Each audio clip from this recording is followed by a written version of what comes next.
of the original emptiness, which was called Chaos, emerged the first three immortal beings: Gaea, Mother Earth, Tartarus, who ruled the deepest, darkest region of the underworld, and Eros, Love, whose great beauty inspired the creation of many of the deathless gods. Then Gaea, without any partner, gave birth to Uranus, Father Sky.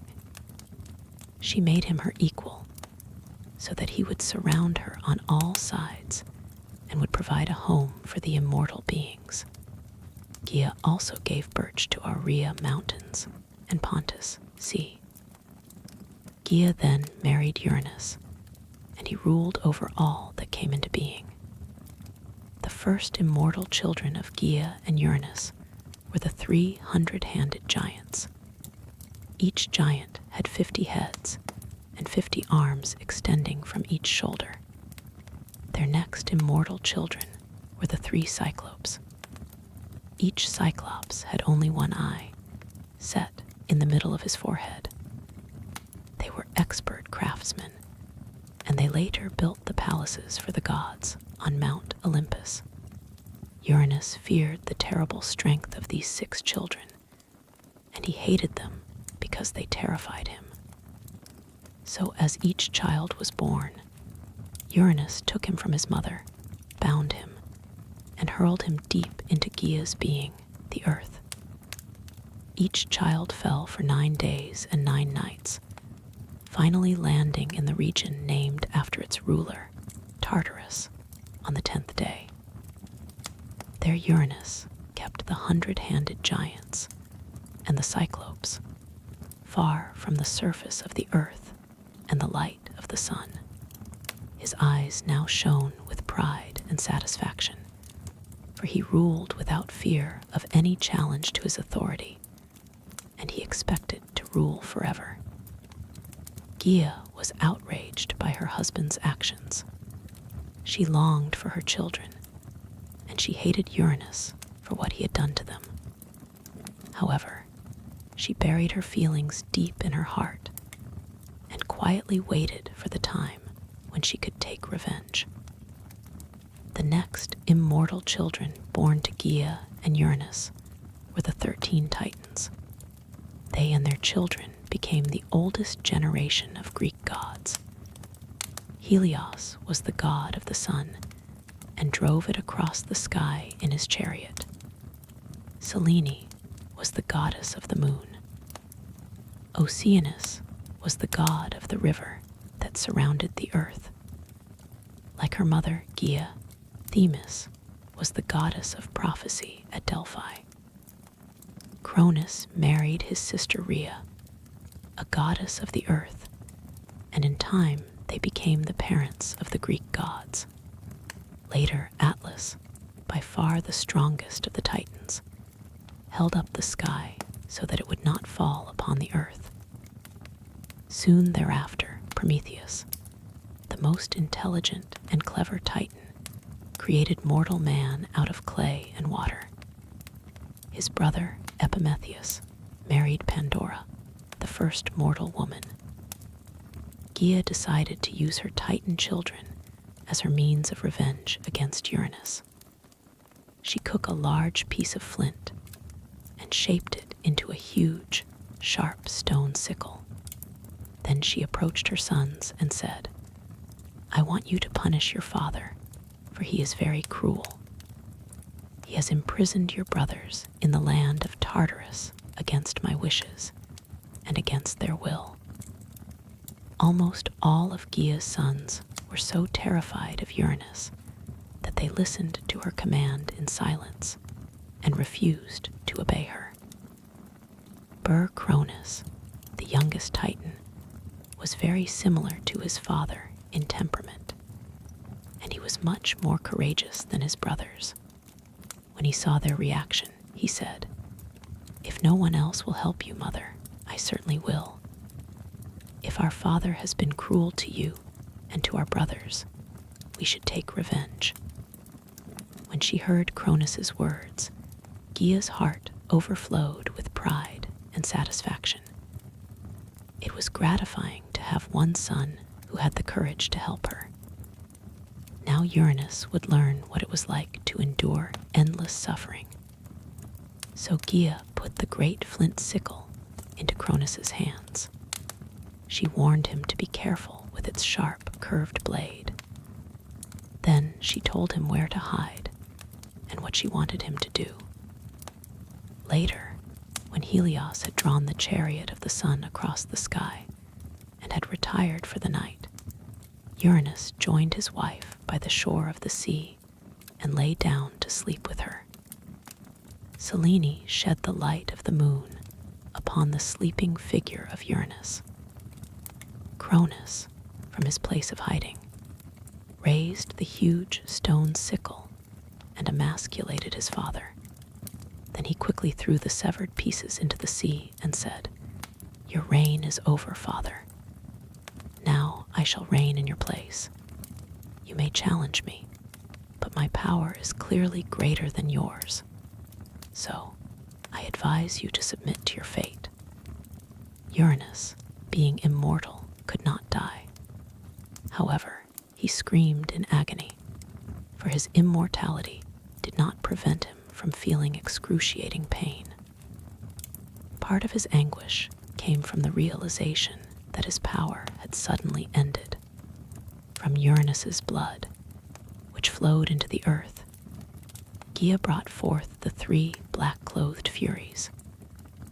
With eyes that dripped poisonous tears and breath that was too foul to bear, these immortal goddesses drove to insanity any child who killed one of his parents.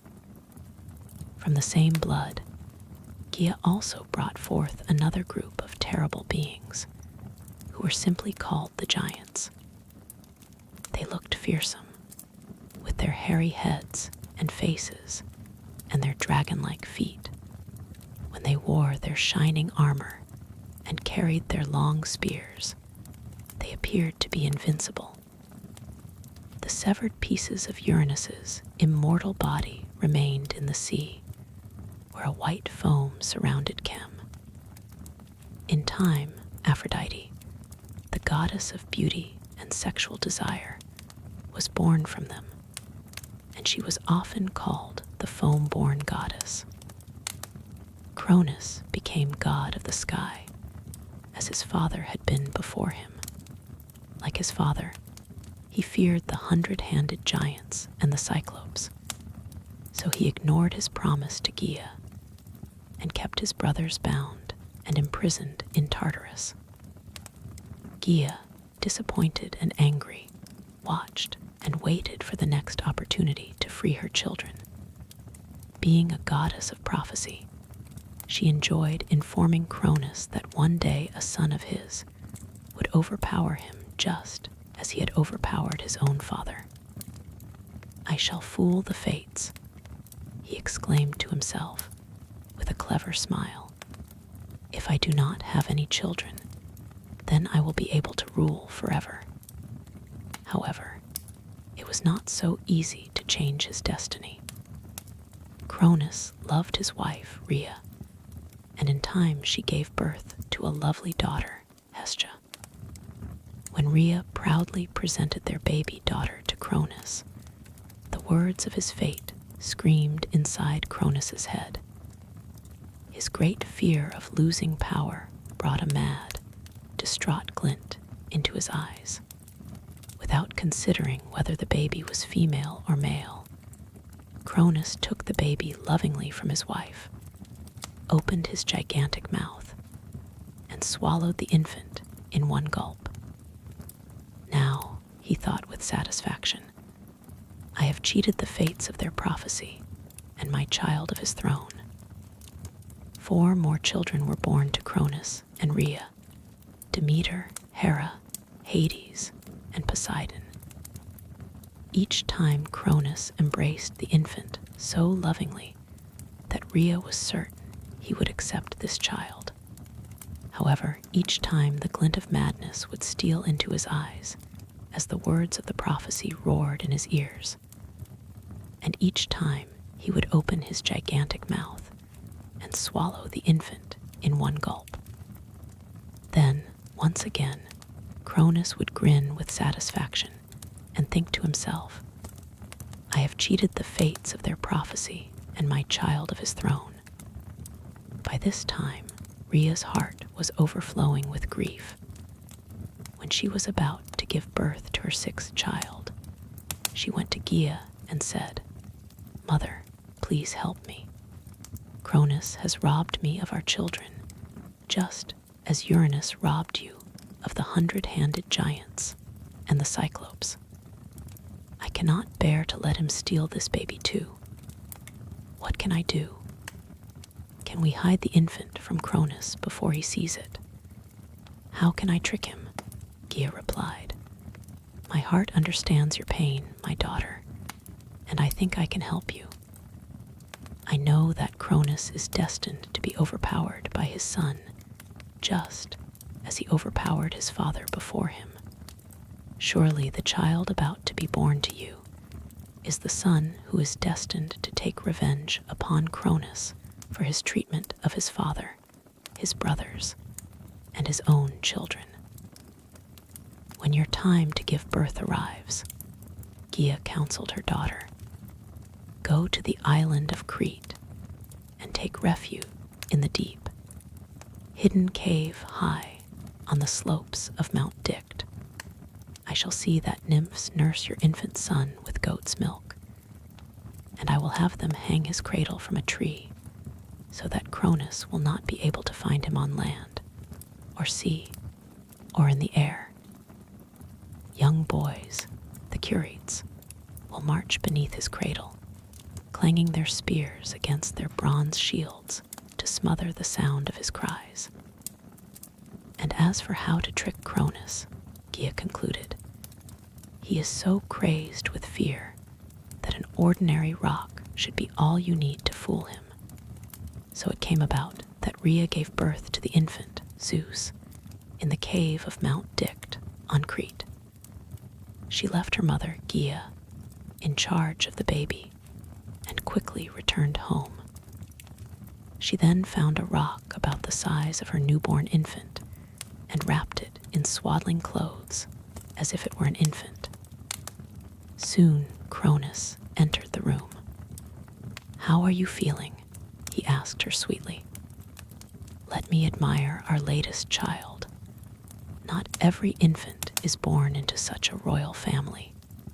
Rhea forced herself to think of the fate of her other 5 children as she handed the well-wrapped rock over to her husband. As usual, Cronus took the bundle she gave him and lovingly embraced it. Then the words of the prophecy screamed in his head, and the look of madness shone forth from his eyes. Beside himself with fear of his destiny, Cronus opened his gigantic mouth and swallowed the rock in one gulp. Now, he said to himself, smiling with the greatest satisfaction and relief, once again, I have cheated the fates of their prophecy and my child of his throne. I shall rule forever after all. Years passed, and Zeus became a mature god. Cronus never realized that a son had escaped his eye and evaded his gigantic mouth. He ruled untroubled and unthreatened, never thinking that his destiny might be rapidly approaching. One day, when Cronus was thirsty, Rhea gave him a delicious drink. He was delighted and asked for more. A young manger walked in and handed him the cup, and Cronus had swallowed the drink before it occurred to him that he had never seen the young man before. Who is he? He wondered. Why should he have brought me the drink? Why does my stomach feel so strange? Did I drink too much? Was the second drink different from the first drink? What if he has poisoned me? Suddenly, Cronus felt an excruciating pain in his stomach. He vomited up the rock, followed by Poseidon, Hades, Hera, Demeter, and Hestia, all of whom were fully grown by now. Rhea then entered the room, with the young stranger, Zeus, by her side. destiny is upon you, Cronus," she exclaimed. "The fates prophesied that a son would overpower you, just as you overpowered your own father. That son, Zeus, now stands before you. You are reaping the fruits of the seeds you sowed when you swallowed our children and kept your brothers in chains in Tartarus. We will now see whether Zeus will rule with more intelligence and kindness than you did. Your mind has been as blind, and your heart as hard as that rock you swallowed. If this stranger, son of mine or not, thinks that he is going to take my kingdom from me, he is not as intelligent as you seem to think he is." Cronus responded, "Anyone who wants to rule in my place will have to fight me, and all of the other Titans, too." So it came to pass Zeus and his brothers and sisters, the first Greek gods, waged war against Cronus and the Titans who allied themselves with him. The gods and the Titans were so evenly matched in numbers and in strength that they fought for 10 years without victory for either side. Finally, Gaea, who had given Zeus the poisoned drink to give his father, helped Zeus once again. She told him about her lost children, the 100-handed giants and the Cyclopes, whom Uranus and Cronus had kept imprisoned beneath the ground at the borders of the earth, and how they were chained in grief and sorrow, far from the light of Helios and the companionship of the deathless gods. She prophesied that the gods would win their war if they brought the 100-handed giants and the Cyclopes up from Tartarus as their allies. Zeus and his brothers went down to Tartarus to rescue Gaea's children and encourage their alliance. Once they had killed the guard, removed their uncle's bonds, and fed them, Zeus said, "Listen to these words from my heart. We have been fighting the Titans for 10 years without success. If you will repay our kindness to you by fighting on our side, your great strength will make us victorious." To these words, one of the 100-handed giants replied, "We know that you are fighting to defend the deathless gods from the cruelty of Titan rulers, and we know what it is to be the victims of Titan power. Had you not freed us, we were doomed to face an eternity of darkness, bondage, and isolation. Uranus and his son Cronus do not understand suffering and know nothing of mercy. We know that you will rule the world with greater wisdom. Of course, we will fight with you against the Titan tyrant." Then one of the Cyclopes said, "In return for our freedom, we present each of you with a special gift. To you, Zeus, we give the gift of thunder and lightning in the form of a thunderbolt, an invincible weapon against any enemy. We will make more of these for you when we set up on Mount Olympus. To you, Poseidon," he continued, "we give the trident. Not only is it a superior fishing spear, but you will find it a most effective device for shaking the earth and creating waves at sea. Until then, its 3 barbed prongs will make it a useful weapon against the Titans. And to you, Hades," he concluded, "we give the helmet of invisibility. In times to come, the hero Perseus will need your weapon to kill the monstrous Gorgon Medusa. Until then, it will serve you well against Cronus and his Titan allies." With high spirits, Zeus and his allies returned to the upper world and renewed the battle. The 100-handed giants broke cliffs off the mountains until they had a huge crag in each of their multitude of hands. Then they pelted the Titans with their their stone weapons. The Titans responded with arrows and spears. The combatants could not kill each other, for they were all immortal beings. However, they could injure and overpower one another.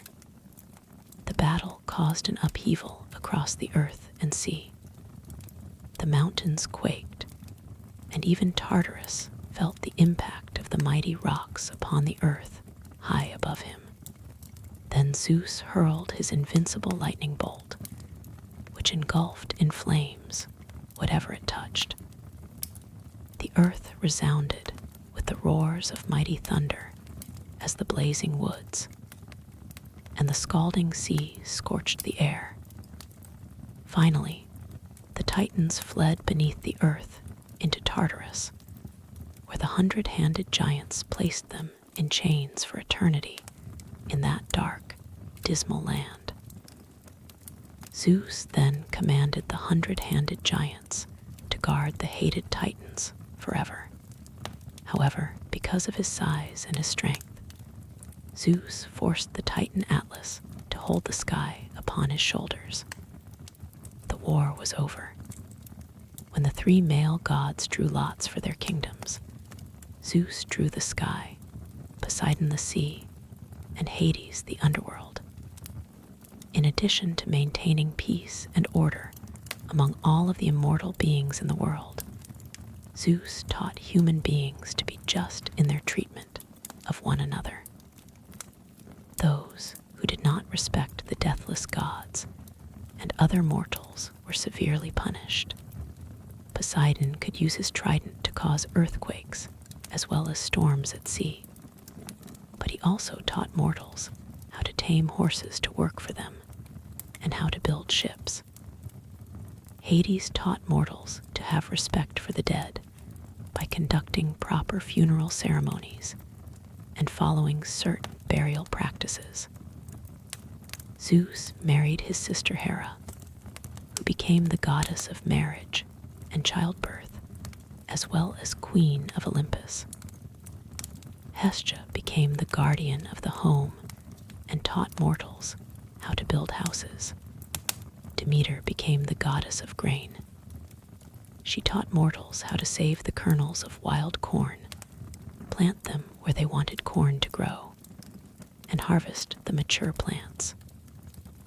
Zeus became the father of many other gods.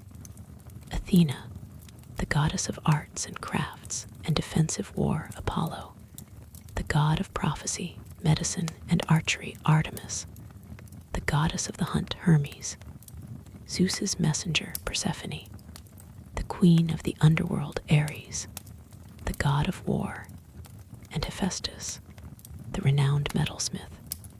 The rule of the Titans had ended. The rule of the gods had begun.